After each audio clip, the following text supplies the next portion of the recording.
لا إله إلا الله اللهم صل على محمد وعلى آل محمد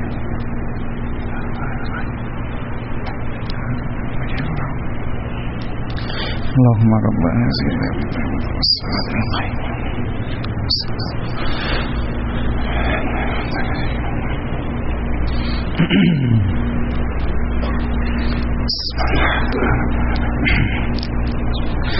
إن الحمد لله نحمده ونستعينه ونستغفره ونعوذ بالله من شرور أنفسنا ومن سيئات أعمالنا من يهده الله فلا مضل له ومن يضلل فلا هادي له وأشهد أن لا إله إلا الله وحده لا شريك له وأشهد أن محمدا عبده ورسوله وما بعد فإن خير الحديث كتاب الله وخير الهدي هدي محمد صلى الله عليه وسلم وشر الأمور محدثاتها وكل محدثة بدعة وكل بدعة ضلالة وكل ضلالة في النار.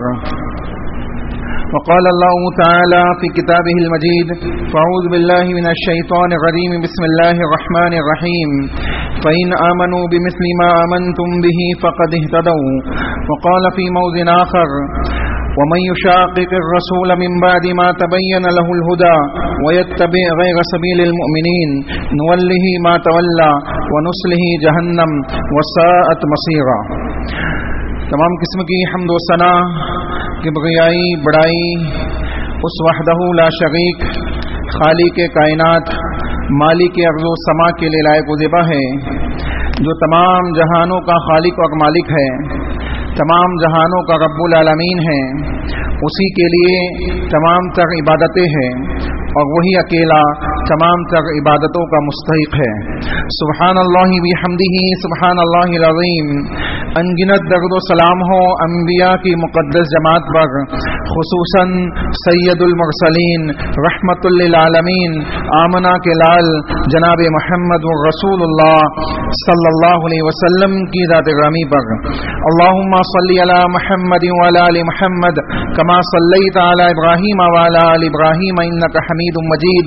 اللہم بارک علی محمد وعلی آل محمد کما بارکت علی ابراہیم وعلی آل ابراہیم انک حمید مجید. محترم سامعین و پردہ نشین خواتین اسلام، پچھلے کئی جمعوں سے ہم منہج صحابہ اور اس کا تحقیقی جائزہ اور ہمارا معاشرہ اس سلسلے میں ڈیٹیلی گفتگو کتاب و سنت کی روشنی میں سن رہے ہیں. اللہ رب العالمین نے صحابہ کے ایمان کو راہ ہدایت بتایا ہے.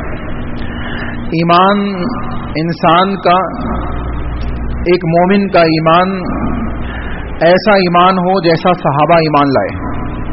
یقیناً اس لیول کا ایمان تو ہمارا نہیں ہو سکتا. صحابہ کا جس لیول کا ایمان تھا، جس طریقے سے وہ اللہ کی ذات کے اوپر ایمان رکھتے تھے، اللہ کی ذات کے اوپر توکل رکھتے تھے، ہم اس معاملے میں بہت پیچھے ہیں. لیکن کم از کم صحابہ کے منہج کے مطابق ایمان کا ہونا ضروری ہے. اگر صحابہ کے طریقے کے مطابق، منہج صحابہ کے مطابق ایمان اور عمل صالح نہیں ہے تو اس ایمان اور اس عمل صالح کی اللہ کے نزدیک کوئی اہمیت نہیں ہے.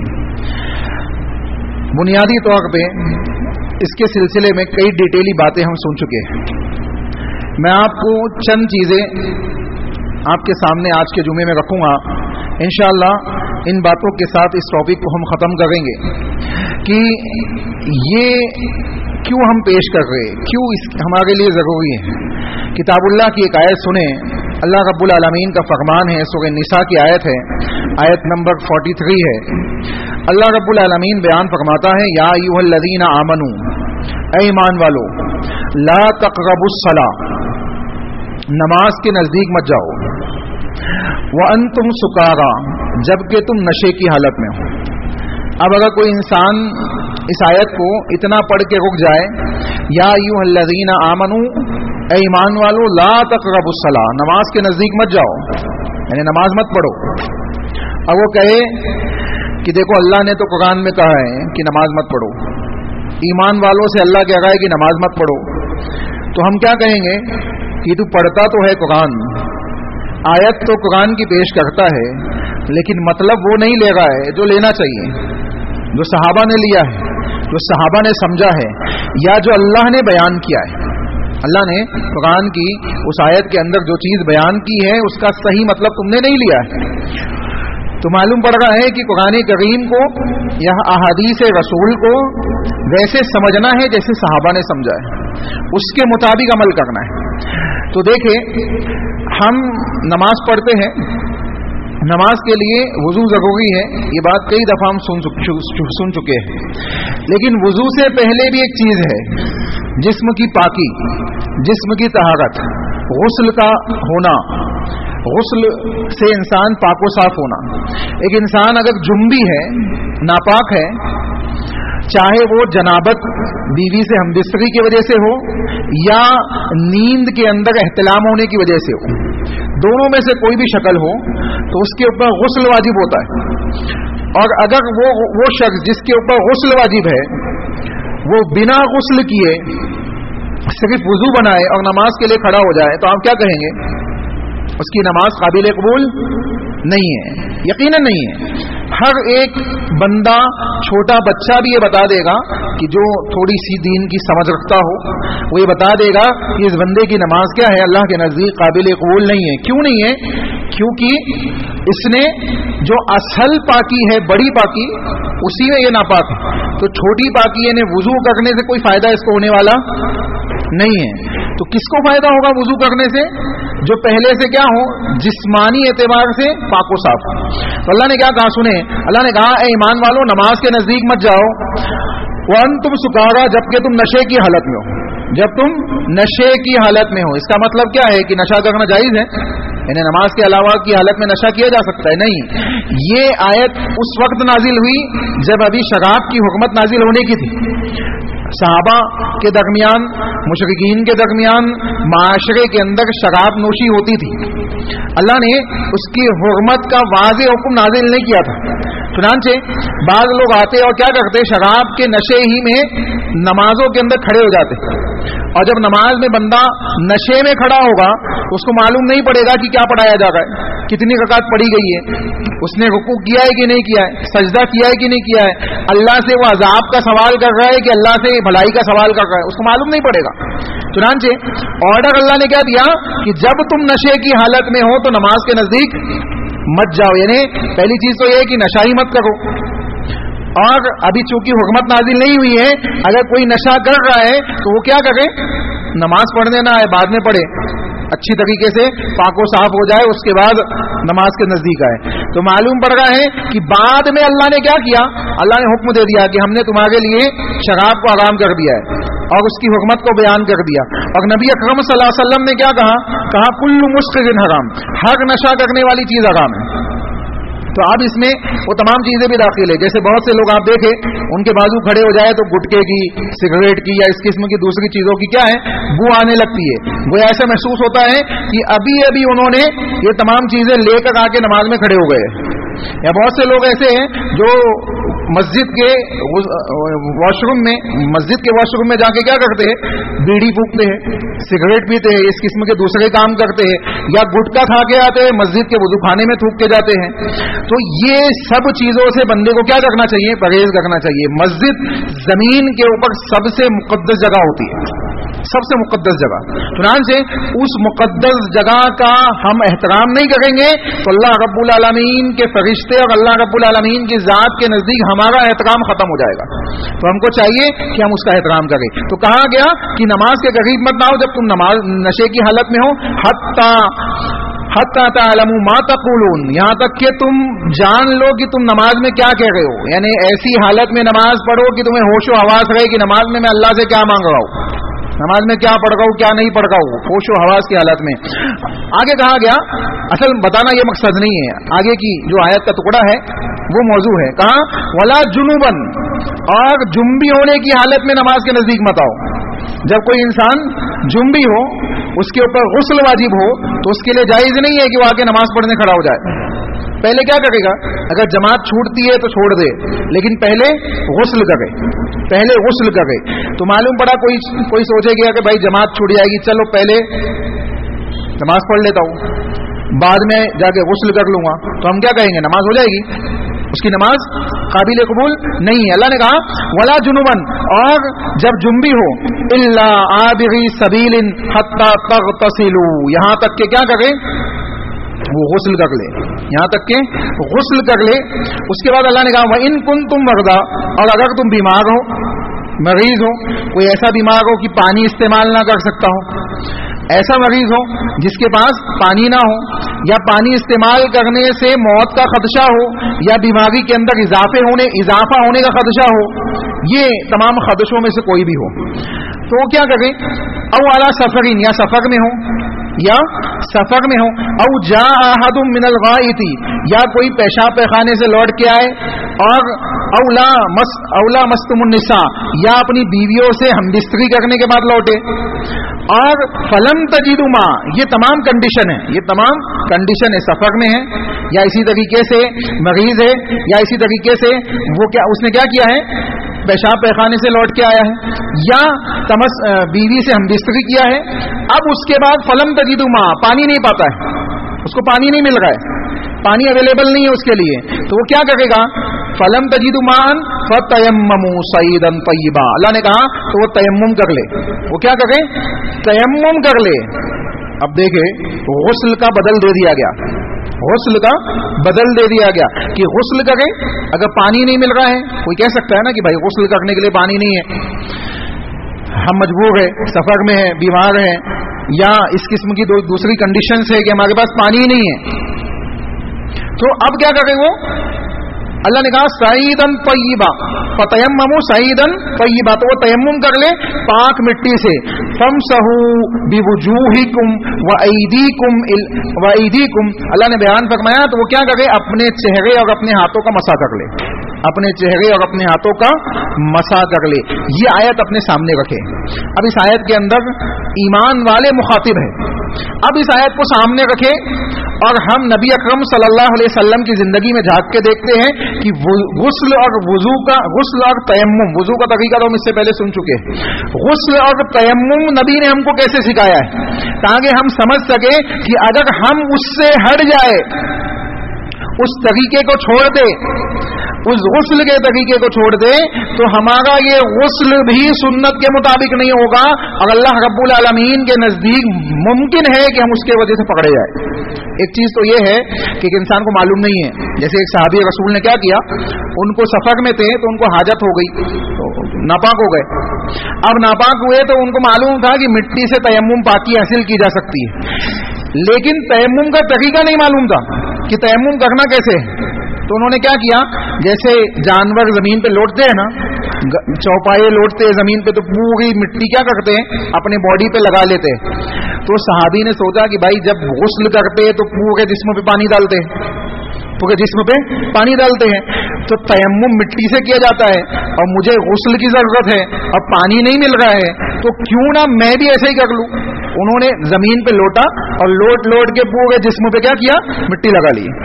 और मिट्टी लगाने के बाद उन्होंने नमाज पढ़ ली। अब नमाज पढ़ ली, मदीना पहुंचे। जब रसूल अकरम सल्लल्लाहु अलैहि वसल्लम के पास आए, अल्लाह के नबी सल्लल्लाहु अलैहि वसल्लम को अपना मसला बताया कि अल्लाह के नबी सल्लल्लाहु अलैहि वसल्लम ऐसा मामला हो गया है।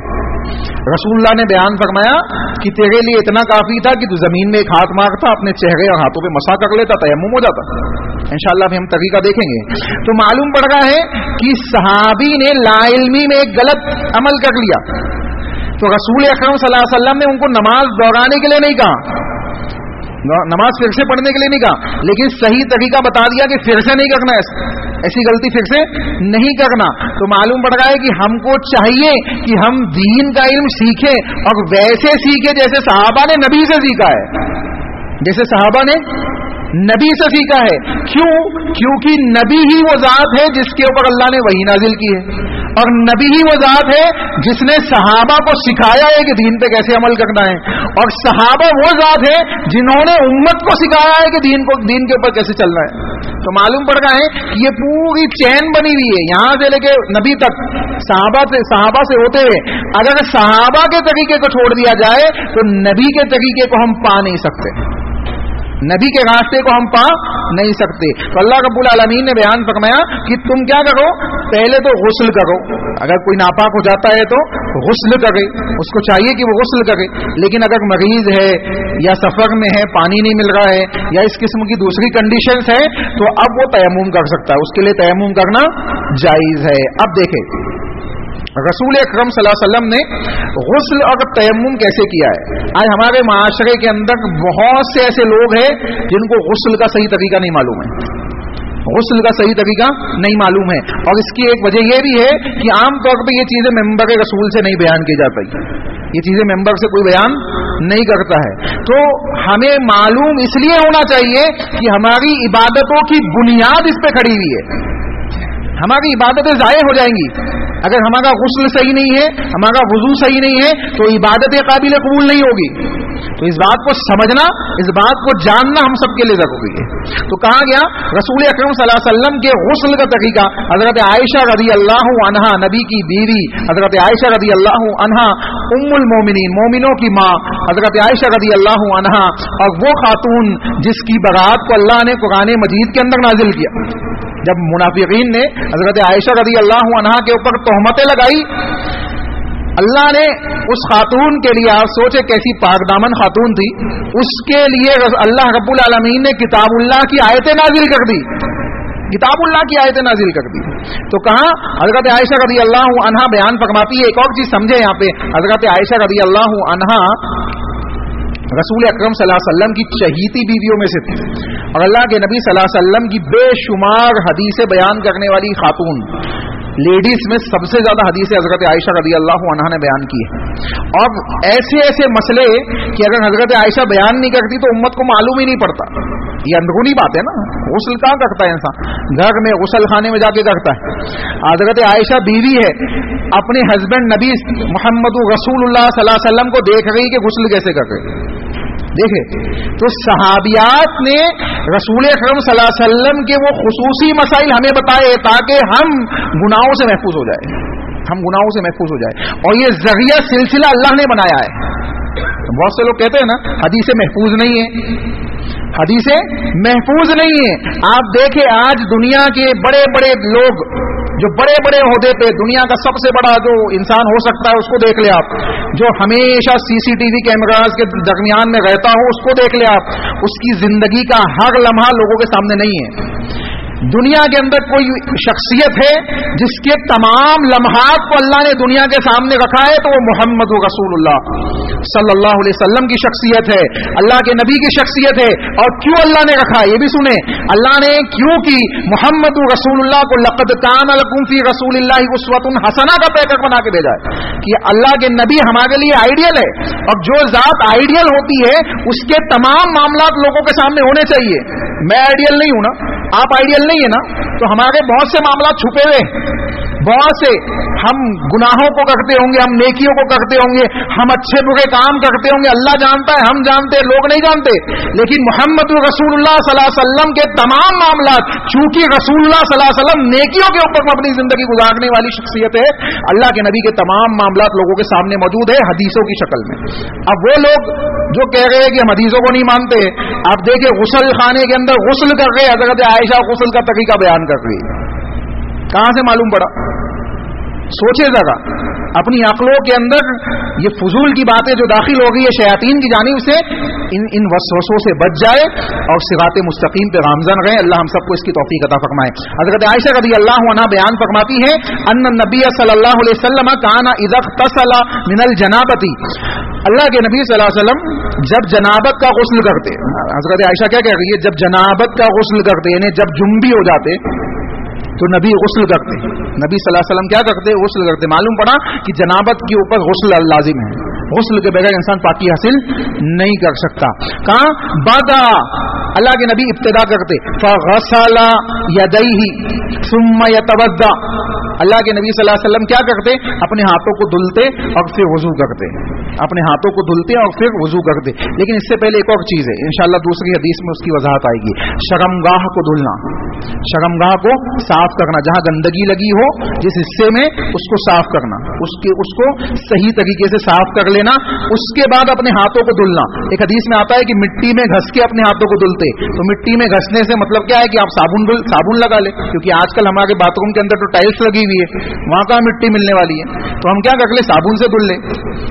सफाई मकसूद है, मकसूद क्या है, सफाई मकसूद है। तो साबुन से हाथ धुले, तो कहा कि सबसे पहले रसूलुल्लाह सल्लल्लाहु अलैहि वसल्लम क्या करते, हाथ धुलते, सुम्मा यतवज़्ज़ा, फिर अल्लाह के नबी वजू करते, कमा यतवज़्ज़उ लिस्सलाह, जैसे नमाज के लिए वजू करते, यानी मुकम्मल वजू करते, मुकम्मल वजू करते।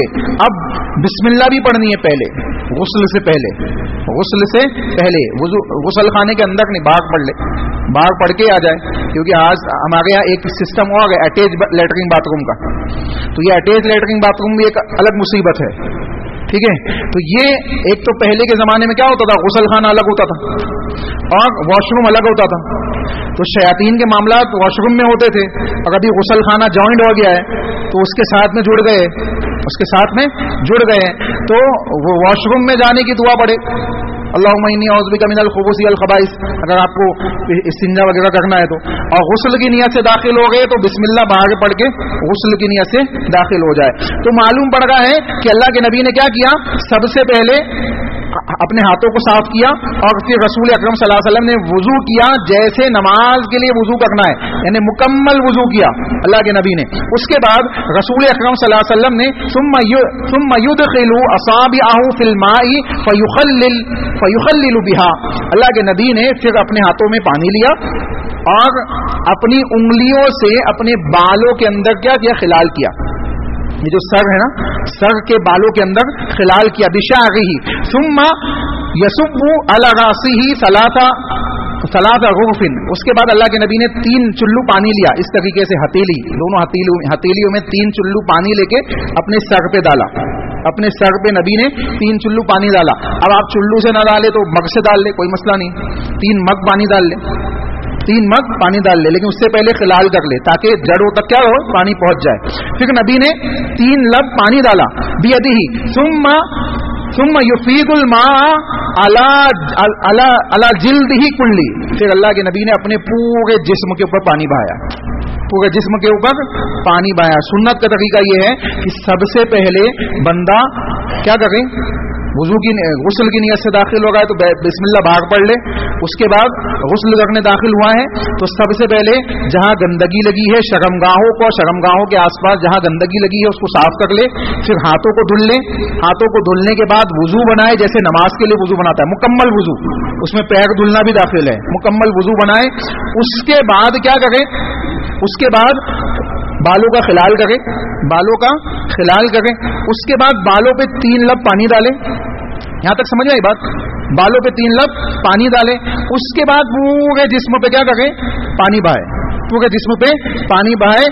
अब पूरे जिस्म पे पानी पहुंच गया, हर बाल के नीचे पानी पहुंच गया, आपका वुजू, आपका गुस्ल हो गया, आपका गुस्ल हो गया। अब एक और चीज समझे, ये तो सुन्नत का तरीका हुआ। अब अगर किसी को मालूम नहीं है, किसी को गुस्ल का तरीका ही नहीं मालूम है, वो नदी में कूद के नहा के आ जाए, नदी में कूद के नहा के आ जाए, उसने सफाई वगैरह किया और उसके बाद नदी में कूद के नहा के आ गया, या गुस्ल खाने में जाके बाल्टी से पानी डाल के नहा के आ गया, वो पाक हो जाएगा, वो पाक हो जाएगा, लेकिन सुन्नत के मुताबिक गुस्ल का सवाब उसको नहीं मिलेगा। ठीक है। दूसरी चीज आप देखें, हजरत मैमूना रज़ी अल्लाह तआला अन्हा बयान फरमाती है, ज़ौज नबी सल्लल्लाहु अलैहि वसल्लम, ये भी नबी की बीवियों में से एक बीवी है, बयान फरमाती हैं, उम्मुल मोमिनीन क़ालत तवज़्ज़अ रसूलुल्लाह सल्लल्लाहु अलैहि वसल्लम वुज़ूअ लिस्सलाती गैर रिजलैन, अल्लाह के नबी सल्लल्लाहु अलैहि वसल्लम ने क्या किया, वुज़ू किया, अल्लाह के नबी ने वुज़ू किया जैसे नमाज के लिए वुज़ू करते, लेकिन नबी ने पैर नहीं धुले, नबी ने मुकम्मल वुज़ू किया लेकिन पैरों को नहीं धुला, पैर छोड़ दिए, पैर अल्लाह के नबी ने छोड़ दिए। पहली हदीस में क्या पढ़ा हमने, रसूलुल्लाह ने मुकम्मल वुज़ू किया, पैर छोड़े नहीं, इसमें छोड़ने का जिक्र मौजूद है, कहां पैरों को छोड़ दिया, पैर नहीं धुले रसूलुल्लाह ने। कहते हैं वग़सला फ़रजहु व मा असाबहु मिनल अज़ा, फिर अल्लाह के नबी सल्लल्लाहु अलैहि वसल्लम ने क्या किया, शर्मगाहों को धुला, जहां जहां गंदगी लगी थी उसको साफ किया, और अल्लाह के नबी सल्लल्लाहु अलैहि वसल्लम ने सुम्मा अफ़ाज़ा अलैहिल मा सुम्मा नहया रिजलैहि, फिर अल्लाह के नबी ने पूरे जिस्म पे पानी बहाया, पूरे जिस्म पे, इसमें इख्तिसारन है उसमें तफसीलन है, پہلی حدیث میں تفصیلاً ہے اور اس میں اختصاراً ہے، یعنی اس میں مختصراً انہوں نے بیان کر دیا. کہاں پورے جس میں پانی بہایا، پھر نبی اس جگہ سے ہٹ گئے جہاں اللہ کے نبی نے غسل کیا تھا، کیونکہ پہلے کے زمانے کے اندر کیا ہوتا تھا، جہاں غسل کرتے تھے وہاں پانی جمع ہو جاتا تھا، پانی جمع ہو جاتا تھا. تو اللہ کے نبی صلی اللہ علیہ وسلم وہاں سے ہٹے اور اللہ کے نبی نے جو پیر چھوڑا تھا پہلے، ان پیروں کی پھر سے دھلا، رسول اللہ نے پیروں کو دھلا. فغسلهما هذه غسله من الجنابہ، یہ نبی کا جنابت کا غسل تھا، یہ نبی کا جنابت کا غسل تھا. اب یہاں پہ سمجھنے کی چیز کیا ہے کہ اگر کوئی انسان غسل نہ کرے، صرف وضو بنا لے تو اس کی نماز قابل قبول نہیں ہے. کیوں؟ کیونکہ وہ پاک ہی نہیں ہے، وہ پاک نہیں ہے. تو معلوم کیا پڑا کہ قرآن کی آیت کے اندر اللہ رب العالمین نے جو ہمیں حکم دیا ہے کہ تم کیا کرو، غسل کرو. تو غسل کیسے کرنا ہے وہ کون بتائے گا؟ کون بتائے گا؟ نبی بتائیں گے نا. اور نبی سے کس نے سیکھا؟ صحابہ نے. اور ہم تک کیسے پہنچا؟ صحابہ کے ذریعے. یہ صحابیات اگر بیان نہیں کرتی تو ہم کو غسل کا طریقہ معلوم نہیں پڑتا، اور ہمیں غسل کا طریقہ نہیں معلوم پڑتا تو ہماری عبادت قابل قبول نہیں ہوتی. تو معلوم پڑا کہ چھوٹے سے چھوٹا عمل بھی منہج صحابہ کے مطابق نہ ہو تو وہ عمل بڑا نقصان دے سکتا ہے، وہ عمل ہمیں بڑا نقصان دے سکتا ہے، ہماری بڑی بڑی عبادتوں کو ضائع کر سکتا ہے، بڑی بڑی عبادتوں. تو معلوم پڑ رہا ہے کہ ہر عمل کے اندر صحابہ کا طریقہ ہونا، ہر عمل کے اندر منہج صحابہ ہونا. کیوں؟ کیونکہ صحابہ نے نبی سے سیکھا ہے، نبی سے سیکھا ہے، اس لیے ہونا چاہیے. اب ایک اور چیز یہاں سنتے چلے. غسل، وضو میں ہم کیا کرتے ہیں؟ وضو میں سب سے پہلے ہاتھ دھلتے، سب سے پہلے کیا کرتے؟ کلائی تک ہاتھ دھلتے، بسم اللہ کے بعد ہاتھ دھلتے سب سے پہلے. آگے دیکھیں، یہ ذہن میں رکھے. اب آگے دیکھیں، اللہ رب العالمین نے بیان فرمایا، کہا فلم تجدوا ماء فتیمموا صعیدا طیبا. اب کیا کرنا ہے؟ غسل کا طریقہ ہو گیا. غسل اللہ نے آرڈر دیا نا غسل کا، غسل کا طریقہ نے صحابہ نے بتایا، صحابہ کے ذریعے ہم تک پہنچا. اگر نہیں بتاتے تو ہمیں معلوم نہیں پڑتا، منہج صحابہ سے ہم ہٹ جاتے. اب تیمم دیکھے. تیمم ایک ایسا عمل ہے جو امت کے لیے نعمت ہے، امت کے لیے بہت بڑی نعمت ہے، بہت بڑی نعمت. ورنہ آپ دیکھیں پچھلی امتوں میں تیمم نہیں تھا، پچھلی امتوں میں تیمم نہیں تھا. اور ایک اور چیز سمجھے یہاں پہ، پچھلی امتوں میں اہل علم نے لکھا ہے پچھلی امتوں میں یہ چیز بھی نہیں تھی کہ اگر کپڑے میں ناپاکی لگ جاتی، ہمارے یہاں کپڑوں میں پیشاب لگ جائے یا جنابت میں منی لگ جائے یا اس قسم کے کوئی دوسرے معاملات ہو جائے تو ہم کیا کرتے ہیں؟ اس کو پانی سے دھل لیتے، اس کی صفائی ہو جاتی ہے. کیوں؟ کیونکہ ہمیں نبی نے یہی طریقہ دیا ہے. لیکن پچھلی امتوں میں یہ چیز نہیں تھی. ان کے یہاں کیا تھا؟ جس حصے میں گندگی لگی ہو اس حصے کو کینچی سے کاٹ دینا پڑتا تھا، کاٹ کے پھینکنا پڑتا تھا. اگر ہمیں ایسا ہی آرڈر دے دیا جاتا تو ہمارے لیے کیا ہوتا؟ مشکل ہوتی کہ نہیں ہوتی؟ مشکلیں بڑھ جاتی، معاملات مشکل ہو جاتے. تو جتنے بھی مشکل والے کام تھے اللہ نے، اس کے رسول نے ہمارے لیے کم کر دیے. لیکن اس کے باوجود آسان کام بھی ہم نہیں کر رہے، ہم آسان کام بھی نہیں کر رہے. آپ دیکھیں مسواک کتنا آسان کام ہے. یہ نبی کہہ رہے کہ اگر میری امت کے اوپر مسواک ہر نماز کے ساتھ مشکل نہیں ہوتا تو میں کیا کرتا؟ لازم کر دیتا، لازم کر دیتا. تو نبی صلی اللہ علیہ وسلم آسانی کر رہے. تراوی رسول اللہ صلی اللہ علیہ وسلم نے 3 دن جماعت کے ساتھ نماز پڑھائی اور اس کے بعد چوتھے دن اللہ کے نبی اپنے حجرے سے نہیں نکلے. کہا میں نے تمہاری جستجو دیکھی اور تمہاری اس نماز سے محبت دیکھی، مجھے خوف ہو گیا کہ اللہ فرض نہ کر دے، تم اللہ تم پہ فرض نہ کر دے، تم پہ مشکل ہو جائے. رسول اللہ صلی اللہ علیہ وسلم نے کہا اپنی اپنی نماز پڑھو. پھر حضرت عمر نے اس کو جمع کرائی.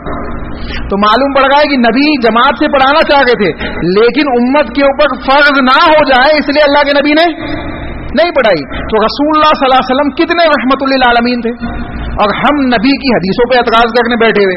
ہمیں دنیا جہاں کے لٹریچر پہ اعتراض کرنے کی فرصت نہیں ہے. ہمیں اعتراض کرنے کے لیے کیا مل گیا ہے؟ نبی کا قول، نبی کی زندگی، نبی کی حدیث. اور جب مسلمان ہی اعتراض کرے گا تو دوسرے کیا نہیں کریں گے؟ جب مسلمان ہی اعتراض کرنے منکرین بن کے بیٹھے گا تو دوسرے تو انگلیاں اٹھائیں گے. تو آپ سوچیں ہم کہاں جا گئے؟ کہاں گیا؟ دیکھے تیمم کا اللہ نے حکم دیا. اللہ رب العالمین نے کیا چیز بیان کی؟ سنیں، فَامْسَحُوا مسا کرو. اللہ نے کہا فمسحو, مسا کرو. مسح یمسحو سے فمسحو ہے. کہا بوجوہکم, اپنے چہروں کا. میں نے کہا نا وضو میں کیا کرتے ہیں ہم, پہلے کلائی دھلتے. وضو میں پہلے کلائی دھلتے. اللہ کہہ رہا ہے بوجوہکم, اپنے چہروں کا مسح کرو. وایدیکم, اور اپنے ہاتھوں کا مسح کرو. اللہ رب العالمین پہلے کیا کر رہا ہے؟ پہلے چہرے کو ذکر کر رہا ہے اور بعد میں ہاتھوں کو ذکر کر رہا ہے. تو معلوم پڑ رہا ہے کہ تیمم میں پہلے چہرہ ہے اور بعد میں ہاتھ ہے. بعض لوگوں نے پہلے ہاتھ ذکر کیے بعد میں چہرہ ذکر کیا, لیکن نبی کی حدیث دیکھے. اللہ کے نبی صلی اللہ علیہ وسلم کیسے ہمیں تیمم کا طریقہ سکھاتے ہیں. سب سے پہلے حضرت عمار بن یاسر رضی اللہ تعالیٰ عنہ کہتے ہیں سألت النبی صلی اللہ علیہ وسلم عن التیمم, میں نے نبی سے تیمم کے سلسلے میں پوچھا. تیمم کیسے ہمیں تیمم ملا ہے یہ تو معلوم ہوگا نا آپ کو. حضرت عائشہ رضی اللہ عنہ کا ہاتھ کھو گیا تھا اور جب اس کو ڈھونڈا گیا, خوب ڈھونڈا گیا, نہیں ملا. اللہ نے آرڈر دے دیا, جب نماز کا ٹائم ہو گیا, صحابہ نے کہا پانی نہیں ہے ہمارے پاس. اللہ کے نبی پانی نہیں ہے, ابھی تک تیمم کی آیتیں نازل نہیں ہوئی تھی. اللہ کے نبی صلی اللہ علیہ وسلم کے اوپر اسی وقت اللہ رب العالمین نے تیمم کی آیتیں نازل کر دی اور کہا تیمم کر لو, پانی نہیں ہے تو تیمم کر لو. اب انہوں نے تیمم کیا, نماز پڑھی اور کہا آل ابو بکر پہ اللہ کی رحمتیں ہو, ان سے ہمیں فائدہ ہی پہنچائے. اب جب نبی رخصت ہونے لگے, اونٹوں کو اٹھایا گیا تو اونٹ کے نیچے حضرت عائشہ کا ہاتھ بھی مل گیا. لمبا واقعہ ہے. تو یہاں پہ انہوں نے پوچھا کہ تیمم کے سلسلے میں پوچھا, اللہ کے نبی تیمم بتائیے کیسے کرنا ہے. فامرنی رسول اللہ صلی اللہ علیہ وسلم, اللہ کے نبی نے مجھے حکم دیا ضربتن واحدتن, ایک ضرب. ایک حدیث کے اندر ضرب بتانے کا بھی ذکر ہے, 2 ضرب. اب اس میں تدبیر کیا ہے, اگر مٹی ایسی ہے دھول والی, مٹی کیا ہے دھول والی ہے, جیسے بہت زیادہ دھول ہے, آپ ایک باغ مارتے ہیں تو مٹی اچھی خاصی لگ جاتی ہے, تو ایک ضرب کافی ہے. ایک ضرب کافی ہے, ایک ہی باغ مارنا کافی ہے. اگر مٹی ٹائٹ ہے, ٹائٹ ہوتی ہے نا, کھیتوں کی مٹی دیکھ لے, بنجر ہو جاتی ہے, ٹائٹ ہو جاتی ہے, ٹائٹ ہے اور ہاتھ مارنے کے بعد زیادہ ہاتھ پہ نہیں لگتی ہے, تو ایک کے بعد ایک 2 مار لے, یعنی پہلے چہرہ کر لے اس کے بعد ہاتھ کر لے. ٹھیک ہے, تو کہا کہ ایک ضرب ہے کس کے لیے, للوجہ والکفین. اللہ کے نبی نے کہا چہرے کے لیے ایک ہے اور ایک کفین کے لیے, یہ کف. ٹھیک ہے, اب کفین کے لیے ایک ہے اور چہرے کے لیے ایک ہے. اب یہاں پہ دیکھیں رسول اکرم صلی اللہ علیہ وسلم ایک ضرب بتا گئے, ایک ضرب. اور اللہ کے نبی نے کہا نفخا, پھونک مار لو. اگر زیادہ مٹی لگ جائے تو کیا کرنا ہے, پھونک مارنی ہے. پھونک مارنا بھی سنت ہے, یہ پھونک مارنا بھی سنت ہے. کوئی کسی نے آپ نے مٹی میں ہاتھ مارا, تیمم کرنا ہے آپ کو, مٹی میں ہاتھ مارا آپ نے ایک دفعہ, مٹی زیادہ لگ گئی, اس طریقے سے پھونکیے, جو زیادہ مٹی ہے اس کو اڑا دیجیے. اور اس کے بعد پہلا چہرے پہ کیا کیجیے, مسا کیجیے. چہرے پہ مسا کیجیے, ناک میں مٹی ڈالنا, منہ میں مٹی ڈالنا, یہ سب نہیں کرنا ہے. ٹھیک ہے, اس کے بعد کیا کرنا ہے, ہاتھ بچے. اس کے بعد یہ ہاتھ لیفٹ ہینڈ سے رائٹ ہینڈ پہ, یہ رائٹ ہینڈ ہے, یہ اس طریقے سے مسا کرنا ہے, بس یہ ہو گیا.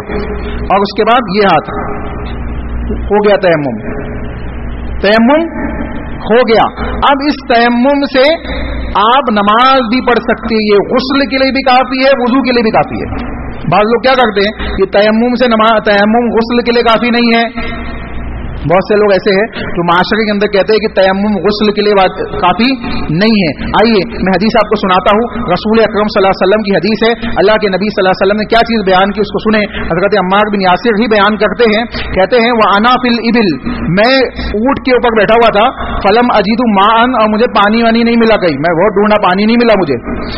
فَتَمَعَكَّتُ فِي التُّرَابِ, اور میں نے کیا کیا, زمین پہ لوٹ گیا, مٹی پہ میں لوٹ گیا. کما تعقب دابا, جیسے چوپائے زمین پہ لوٹتے ویسے میں بھی لوٹ گیا. تیمم کا طریقہ نہیں معلوم تھا, لیکن یہ معلوم تھا کہ مٹی سے تیمم کیا جاتا ہے, تو زمین پہ لوٹ کر پورے جسم پہ مٹی لگا لی. فاتحت النبی صلی اللہ علیہ وسلم, پھر اللہ کے نبی کے پاس میں آیا, مدینہ پہنچا, میں مدینہ آیا. فقال, فأخبرته، میں نے اللہ کے نبی کو پورا معاملہ پیش کر دیا. فذلك فقال انما كان يجزيك من ذلك التيمم، تیرے لیے اتنا ہی کافی تھا کہ تو ایسا کرتا. پھر نبی نے پورا طریقہ ان کو بتایا کہ تو کیا کرتا، اس طریقے سے کر لیتا کہ ایک ضرب مارتا چہرے پہ اور ہاتھ پہ مسح کر لیتا، تیمم ہو جاتا. وَيَكْفِيكَ لِلصَّلَاةِ، اور یہ کافی ہوتا کس کے لیے، نماز کے لیے، اور یہی کافی ہوتا کس کے لیے، غسل کے لیے. تو معلوم پڑ رہا ہے کہ غسل کے لیے، وضو کے لیے، دونوں کے لیے تیمم کافی ہے. یہاں دیکھیں اللہ نے کتاب اللہ کی آیت کے اندر بھی غسل کے ساتھ ذکر کیا ہے کہ غسل کرنے کی حاجت ہو گئی ہے. اب اگر کسی کو پانی نہ ملے تو وہ تیمم کر لے. تو معلوم پڑ رہا ہے کہ غسل لازم تھا نا، وضو کا ذکر نہیں ہے قرآن کی آیت میں. قرآن کی آیت میں غسل کا ذکر ہے، یعنی بڑی ناپاکی کا ذکر ہے. تو اگر کوئی ناپاک ہے، اس کو غسل کے لیے پانی نہیں مل رہا ہے، تو وہ کیا کرے گا، تیمم کرے گا. تو صحابہ کا طریقہ، صحابہ کا منہج یہ ہوا کہ ہمیں تیمم نبی کے طریقے یعنی صحابہ کے منہج کے مطابق کرنا ہے، ہمیں غسل صحابہ کے منہج کے مطابق اور طریقے کے مطابق کرنا ہے. اگر اس کو چھوڑ دیں گے تو معاملات بگڑ جائیں گے. آخری چیز کہا فقال یکفیک الوجہ والکفان، یہ تیرے چہرے اور دونوں ہتھیلیوں کے لیے کیا ہے، یعنی اس کا ایک مسح تیرے لیے کافی ہے کہ تیمم تیرا مکمل ہو گیا. اب دیکھیں یہ دونوں چیزیں یعنی غسل اور تیمم ہمیں چاہیے کہ ہم نبی اکرم صلی اللہ علیہ وسلم کے طریقے کے مطابق کریں. وضو کا طریقہ بھی اس سے پہلے آپ کے سامنے آیا تھا، جس میں کچھ چیزیں جو ہمارے معاشرے میں پائی جاتی ہے وہ ہمیں نبی کی حدیث میں نہیں ملی. اور آج تیمم کا طریقہ بھی اور غسل کا طریقہ آپ کے سامنے رکھا گیا تاکہ ہم اس بات کو سمجھ لیں کہ اگر اس میں ہماری غلطیاں ہیں، ہم اس پہ خطا پہ ہیں، تو ہم کو چاہیے کہ ہم اصلاح کر لیں. ہم اصلاح کر لیں اور جو غلطی ہے اس کو چھوڑ دیں اور جو صحیح بات ہے اس کو قبول کر لیں. اللہ سے دعا ہے کہ اللہ صحیح معنوں میں ہمیں ان باتوں کو سمجھنے کی توفیق عطا فرمائے. اللہ اس کے رسول کی اطاعت کے ساتھ اپنی زندگیوں کی اصلاح کرنے کی توفیق عطا فرمائے. اے اللہ ہم سے جو گناہ سرزد ہوئے اسے معاف فرما. اے اللہ ہم خطا کار گناہگار لوگ ہیں، ہماری غلطیوں کو معاف فرما. اے اللہ تنہائیوں میں ہو یا مجمع عام میں ہم سے جو خطائیں ہوئی اسے معاف فرما. اے اللہ زمین کے جس خطے پہ بھی مسلمان مظلوم ہیں، اللہ ان کی غائبانہ طور پہ مدد فرما. اے اللہ خصوصاً فلسطین کے مسلمانوں کی مدد فرما. اے اللہ ان کی غائبانہ طور پہ مدد فرما. اے اللہ ان کی غائبانہ طور پہ مدد فرما. اے اللہ ظالموں کو ہدایت دے دے، یا ان کے ہاتھوں کو تو پکڑ لے، یا ان کے اوپر اے اللہ ان کے اوپر ابابیل کے لشکر کو بھیج دے. اے اللہ ہم تجھ سے دعا کرتے ہیں ظالموں کو پکڑ لے یا ان کو نیست و نابود کر دے. اے اللہ ظالموں کو ہدایت دے دے یا ان کو نیست و نابود کر دے. اے اللہ ہم گنہگار ہیں، ہمارے اعمال ایسے نہیں ہیں کہ ہم اپنے اعمال کا وسیلہ دے کے تجھ سے سوال کر سکے. اے اللہ تیری رحمتوں کا تجھے واسطہ دیتے ہیں. اے اللہ تیری طاقت و قوت کا تجھے واسطہ دیتے ہیں. اے اللہ تیرے اسماء و صفات کا تجھے واسطہ دیتے ہیں کہ مسلمانوں کے اوپر زمین کے جس خطے کے اوپر بھی ظلم و ستم کیا جا رہا ہے، اے اللہ تو ظالموں کے ہاتھوں کو پکڑ لے اور مسلمانوں کی غائبانہ طور پہ مدد فرما دے. اے اللہ کل بھی تو فرشتوں کو نازل کرنے پہ قادر تھا، اے اللہ تو آج بھی قادر ہے اور ہمیشہ قادر رہنے والا ہے. اے اللہ ہم تجھ سے دعا کرتے ہیں کہ تو اپنی غائبانہ مدد کو نازل فرما دے. اے اللہ ہمارے گناہوں کو معاف فرما دے. اے اللہ ہمارے گناہوں کو معاف فرما دے. اے اللہ ہمارے گناہوں کو معاف فرما دے. اے اللہ ہمارے گناہوں کا نتیجہ ہے کہ زمین کے اوپر ہم پہ یہ عذابات نازل ہو گئے. اے اللہ ہمیں اپنے گناہوں سے توبہ کرنے کی توفیق عطا فرما دے. اے اللہ ہمیں اپنے گناہوں سے رجوع کرنے کی توفیق عطا فرما دے. اے اللہ نیکیوں کی طرف پلٹنے کی توفیق عطا فرما دے. اپنے اللہ ہمارے دلوں کو نیکیوں کی طرف پلٹا دے. اے اللہ ہمارے گناہوں کو معاف کر دے. اے اللہ پنج وقتہ نمازوں کا اہتمام بجماعت ادا کرنے کی توفیق عطا فرما دے. اے اللہ جو خطائیں ہم سے ہوتی ہے اسے معاف فرما دے. اے اللہ مسجدوں سے اپنے دلوں کو لٹکانے کی توفیق عطا فرما دے. مسجدوں سے جڑ کر زندگی گزارنے کی توفیق عطا فرما دے. قرآن و حدیث کو اپنی زندگی کا لازمی جز بنانے کی توفیق عطا فرما دے. صحابہ کے منہج اور فہم کو اپنی زندگی کا لازمی حصہ بنانے کی توفیق عطا فرما دے. اے اللہ جو لوگ موجود ہیں ان کو اصلاح کی توفیق عطا فرما. جو جا چکے ان کی مغفرت فرما. ان کی قبروں کو جنت کا باغ بنا. ان کے لیے جنت کی کھڑکیوں کو کھول دے. جنت کے بستروں کو بچھا دے. عذاب قبر سے ان کو محفوظ فرما. اے اللہ ہمارے گناہوں کو معاف فرما. اے اللہ ٹوٹے پھوٹے انداز میں جو دعائیں ہم کرتے ہیں اے اللہ اس کو قبول فرما لے. اے اللہ مسجد اقصی جو مسلمانوں کا پہلا قبلہ ہے، اے اللہ وہاں کے ارد گرد میں بسنے والے اہل ایمان کی حفاظت فرما. اے اللہ ان کی مدد فرما. اے اللہ غائبانہ طور پر ان کی مدد فرما. اے اللہ مسجد اقصی جو مسلمانوں کا پہلا قبلہ ہے اے اللہ اس کی حفاظت فرما. اے اللہ اس کی حفاظت فرما. اے اللہ جو دعائیں ہم مانگتے ہیں ہم گنہگاروں کی دعاؤں کو قبول فرما. ربنا تقبل منا انك انت السميع العليم وتب علينا انك انت التواب الرحيم برحمتك يا ارحم الراحمين.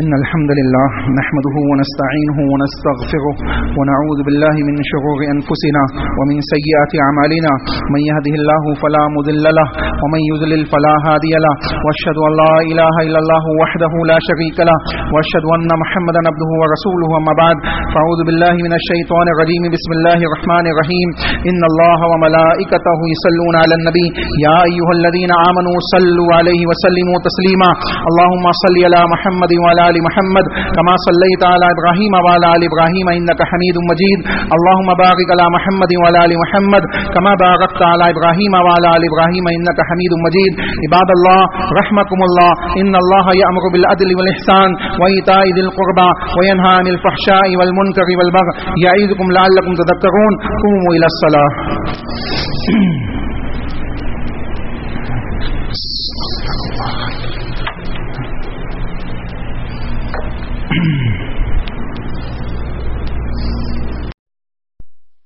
الله أكبر الله أكبر أشهد أن لا إله